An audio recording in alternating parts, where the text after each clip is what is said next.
Hey y'all, today I'm going to be making some freezer meals because I find that freezer meals are such a sanity saver for my budget and honestly my brain. So I am making a few recipes from this book, Not Your Mother's Make Ahead and Freeze Cookbook, and I will link this down below.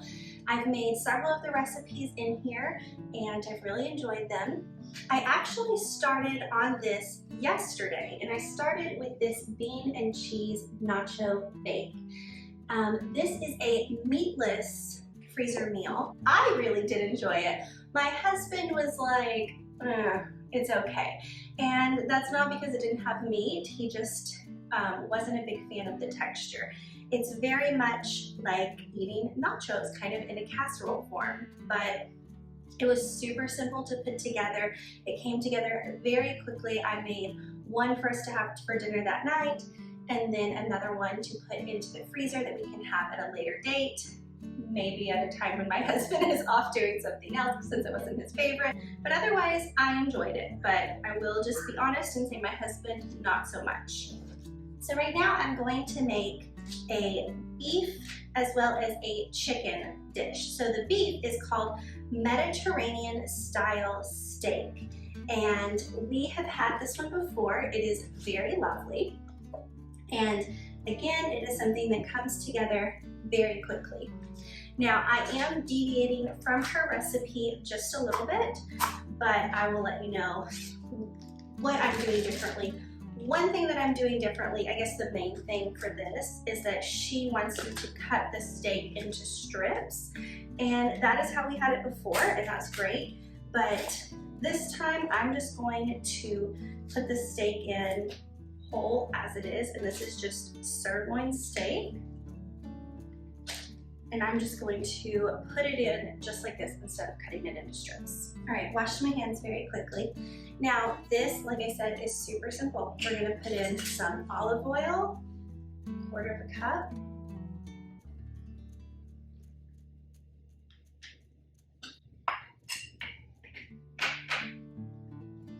We're also going to do 1/4 cup of this, of the red wine vinegar.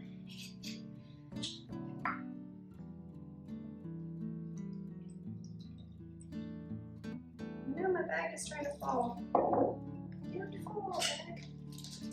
I really like these little stands. They're very handy. They're not like necessary, but it's nice to have, especially when you're doing several freezer meals at once. Then that's really nice to have. We're also going to be doing some apple cider vinegar, oregano, black pepper, and garlic.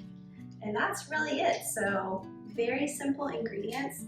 One of the things that I really like about doing freezer meals is that I feel like it can save me so much money. One reason is that I can buy ingredients in bulk, and so that's really nice because a lot of times that can be more cost effective, especially when you're talking about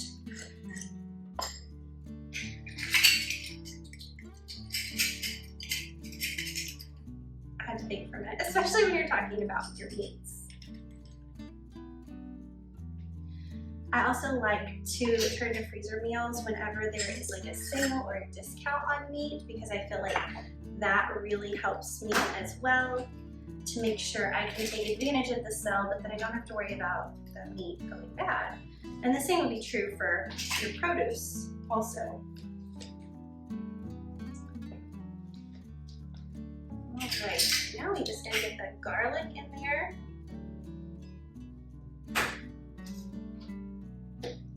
Another thing that I personally really enjoy about freezer meals is that when I have freezer meals on hand, I notice that we are much less likely to resort to like fast food takeout or any kind of takeout because all the hard part has been done for me. And usually when I want to resort to takeout is because it's been a long day and I'm tired, and the last thing I want to do is cook a bunch of food and then have to clean up a mess. But with a freezer meal, that's really already done for you. So that is honestly probably one of my favorite things about freezer meals.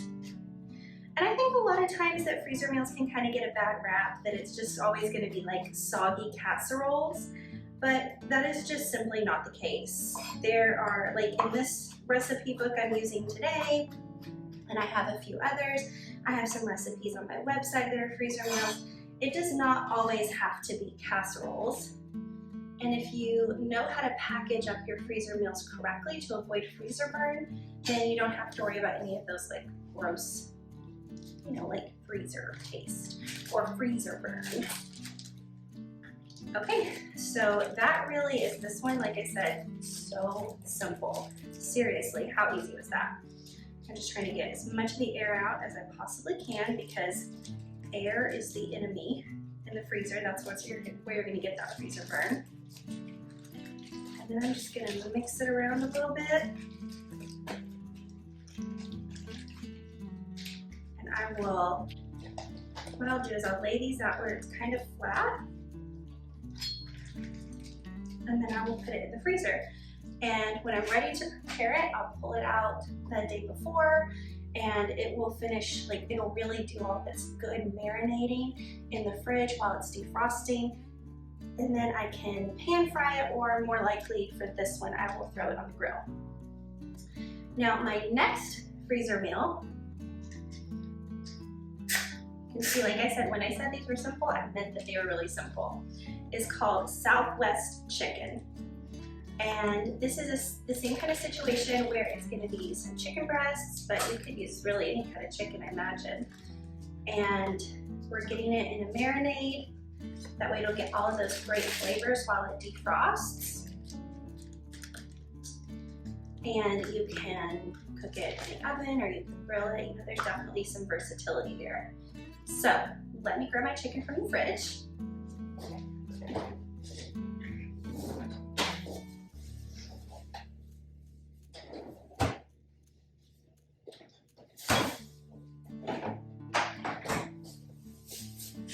These would actually be very good examples of freezer meals that you can make that there's still going to be some cooking element that you're going to need to do. So it's not always the meal that you've already like completely cooked, like a casserole or something. Like there are good freezer meals that, just having all kinds of issues with this packaging. There's a lot of really good freezer meals where you cook them ahead of time, and then all you need to do really is just reheat them. And I have nothing against those, but I also like the option of something like this where it is like a marinade style situation where I will actually cook the chicken still the day that we're going to eat it. I like both, but if you are not a fan of the traditional freezer meal, or you've only really had like the casserole type situation and you've not liked that, I would recommend doing something like this.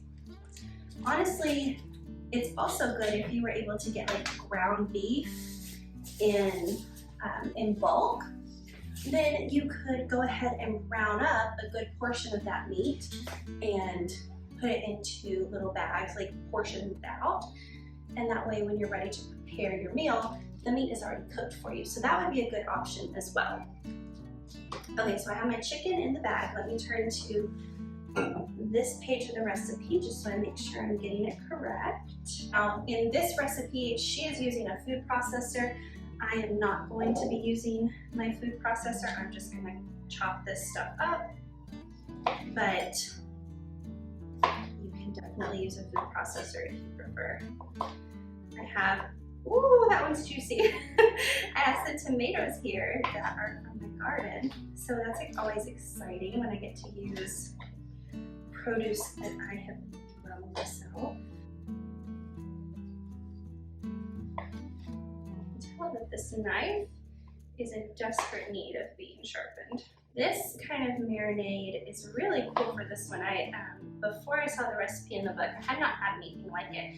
It's almost like a pico, honestly, like a pico de gallo, that you're marinating the chicken in. And so it's really lovely instead of a more vinegary based or oil-based marinade. It's a lot of like, it seems like pico, yeah. So I'm just gonna kind of eyeball and put like half and half.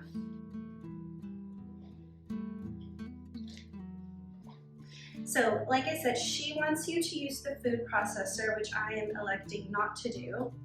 And she also only calls for using 1/4 of a jalapeno per bag, but we're using an entire jalapeno per bag because we like a little bit of spice, and here in Texas, that's just what you do. And I can't imagine what in the world good 1/4 of a jalapeno does. To me, that just seems very silly.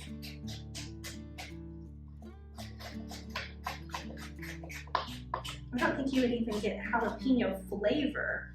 Like, you certainly wouldn't get the spice, but I don't think you would even get any like taste of jalapeno. So, but if you are not a fan of spice, you don't have to use the whole jalapeno, and I promise I won't even judge you much. Maybe just like a tiny, tiny bit, but it would come from a piece of love. So another reason that I really enjoy freezer meals is because I think we all know that like homemade food is typically going to be healthier for you. At least it is certainly going to be healthier than a store-bought frozen dinner, like a frozen lasagna you get from the store or a frozen pizza. And I'm not saying I have anything against frozen pizza because we have that here from time to time for sure. But I like the option and the ability to have healthier meals for my family whenever I can do that. That is definitely my preference.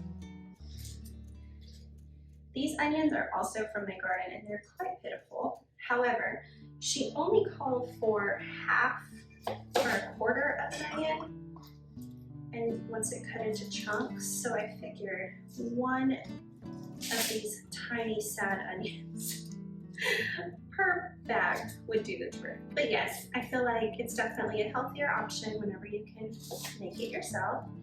And honestly, it is usually more affordable that way because 9 times out of 10, in my experience, buying the ingredients versus buying the prepared option just sets us up for success in terms of the budget, almost always. Another win for me with freezer meals is that I feel like, and this is just me personally, I don't know if this is true for everyone, but for me, I feel like it reduces some stress for me. Like when I get to the end of the day, especially like when it's been a really, really long day and you're tired and maybe overstimulated and kind of grumpy, the last thing I want to do is think about what I'm making for dinner, and just knowing that I already have a meal ready to go and it's like one less thing to think about, for me, I have found that to be very helpful.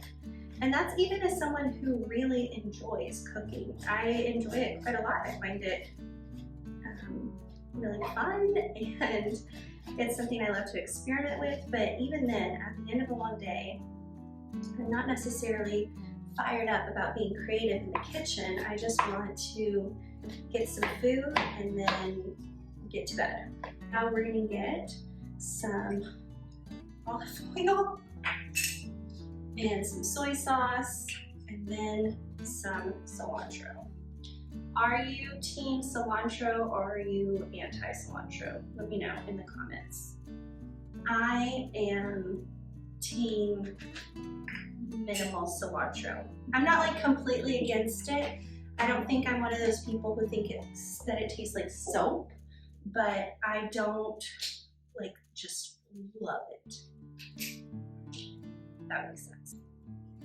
Now I just have some lime juice. Like I said, definitely gives me like pico de gallo vibes with tomato, jalapeno, onion, cilantro, and lime juice.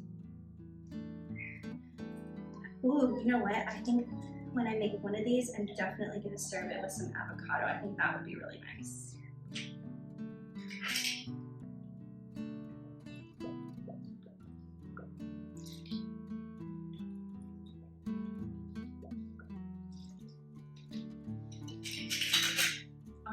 last thing is just a little bit of cilantro.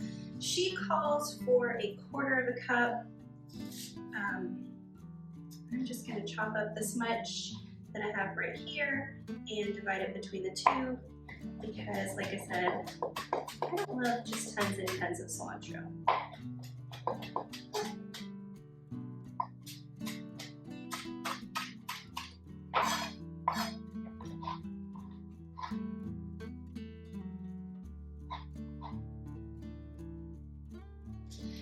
All right, so now that is these 2 freezer meals ready to go. I'm just gonna try to get as much air out of them as I can, and then I will zip them up and get these into the freezer. And I will mark them down in my little homemaker planner, which is also linked in the description. It's just a free download. There's a section in there for you to keep track of your freezer storage. And that is something that I have found to be very helpful in my life. So once I get these put into the freezer, I will mark them down. That way I can kind of keep an idea of what I have, as well as making sure that I'm using the oldest things first. Definitely check out this book if you are interested in some unique, kind of different types of freezer meals that aren't just your traditional casserole that maybe you had from your grandma. Not that I'm knocking casseroles, because I do love a good casserole, but if you're looking for something a little bit different, I would definitely check out this book. Thank you so much for hanging out with me, and I will see you in the next one. Bye!